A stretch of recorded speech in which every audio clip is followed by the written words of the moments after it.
the opposite of x squared plus 5. And the directions in B, let's write that, B5, we're supposed to model each scenario using a table, graph, and equation. So 3 things. Table. So we got the table here. I got a graph. And I also need to get an equation. So how do I translate this into words?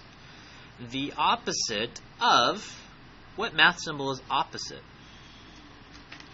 A negative sign. X squared. How do you get x squared? What do I write? X. And where's the squared? Where's the 2? In front or on top? And then plus 5. So essentially, I read it as this. The opposite of all of that. Okay? So what can you do with this negative sign? You can put a number here if that helps you. And you can do what? We can distribute that number. So what do you get? Negative x squared minus 5. So this is my equation. Let's write that. Equation. Well, it's an equation if I add a y in there, so I can do y equals negative x squared minus 5. How do I fill out this table of values? Well, we're going to make up some x values.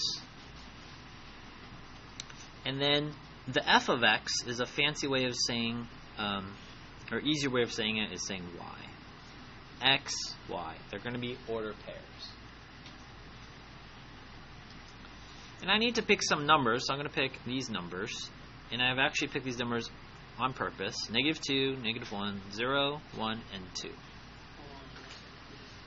And the reason why I picked these 5 numbers is because it's a quadratic.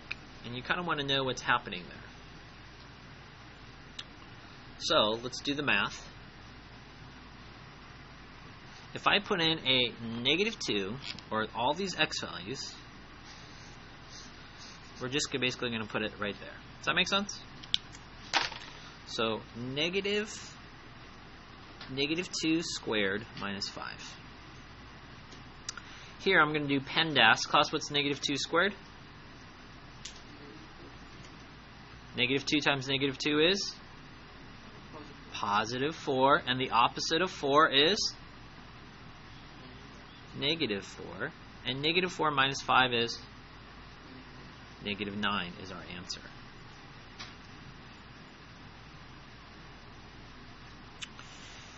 Now, if I put in negative 1 for the x value, so I have the opposite of negative 1 squared minus 5. Class, should I multiply by negative 1 or do the exponent? Which one? PEMDAS tells you to do the parentheses first and the exponent. So negative 1 times negative 1 is positive 1. The opposite of positive 1 is a negative 1. So negative 1 minus 5 is negative 6. If I put in 0, 0 squared is 0.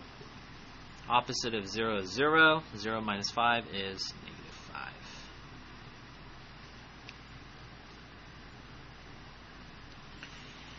And then if I pick 1, the opposite of 1, 1 squared is 1. 1, opposite of 1 is negative 1. And negative 1 minus 5 is negative 6. And if I put in 2 there, 2 squared is 4. Opposite of 4 is negative 4. Negative 4 minus 5 is negative 9.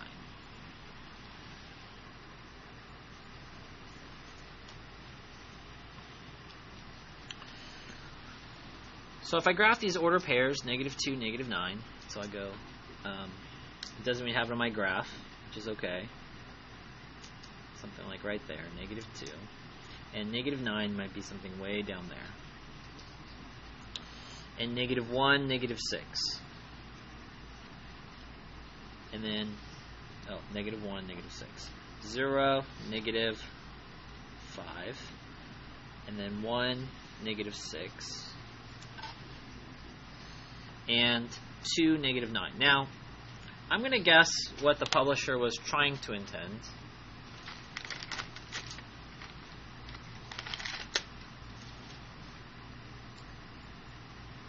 So I know I have a graph facing down. I know that because my A value is negative. A value is negative. C value is negative 5. So negative 5 is my y-intercept. I know why the r's is on the graph. They probably wanted to say the opposite of x squared. So I think they wanted to just say negative x squared plus 5. But I felt like they weren't clear enough in their grammar, and I thought of it, and when I read it, as the opposite of whatever's over here. Does that make sense? So, big idea. We got an equation. You can use your equation to fill out your table of values. Table of values is basically, you can graph it, so our graph is a visual of the table of values.